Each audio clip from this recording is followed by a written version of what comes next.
Kanimozhi அம்மையாரே கண்டிச்சுட்டாங்க. So அவரை நீக்கி இருக்கிறாங்க. கனிமொழி கட்டிக்க சொன்னது யாரு?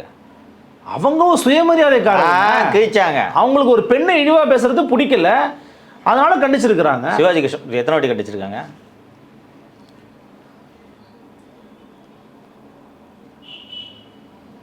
வெளியில கண்டிச்சிருக்க மாட்டாங்களோ என்னவோ. ஸ்டாலின் அந்த ட்வீட் போட சொன்னதே. ஓ, இல்லைன்னா போட்டுருவாங்க, இந்த அம்மா போட்டுருவான் அண்ணனை மீறி. ஓகே. அதுவும் அண்ணனின் படை தளபதி பொன்முடி போட்டுருவாங்களா? ஸோ முதலமைச்சரோட டைரக்ஷனில் தான் கனிமொழி கருணாநிதியே போட்டிருக்காங்க. ஆமாம். ஓகே.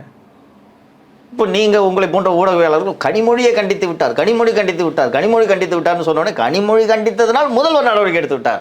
எப்படிலாம் உருட்டுது பாருங்க இந்த குடும்பம். பொன்முடி சர்ச்சையில் சிக்குவது இது முதல் முறையா இல்லை. கண்டிப்பாக என் நம்பர் ஆஃப் டைம்ஸு. முதல் முறை இது நடந்த போதே அழைத்து என்ன பேச்சுது,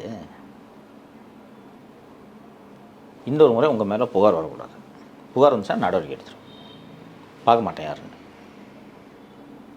என்று நீங்கள் சொல்லியிருந்தால் அதை மீறி பொன்முடி பேசியிருப்பார் என்று நீங்கள் நினைக்கிறீர்களா? அதை மீறி பேசியிருக்க மாட்டார், ஆனால் சொல்லியிருக்க மாட்டார் நீங்கள் நினைக்கிறீங்களா? ரெண்டாவது முறை பொன்முடி மீது சர்ச்சை வருகிறது. ஓகே. சர்ச்சை வந்தவுடன் நடவடிக்கையை எடுத்திருக்க வேண்டும். என்ன புரியுதுங்களா?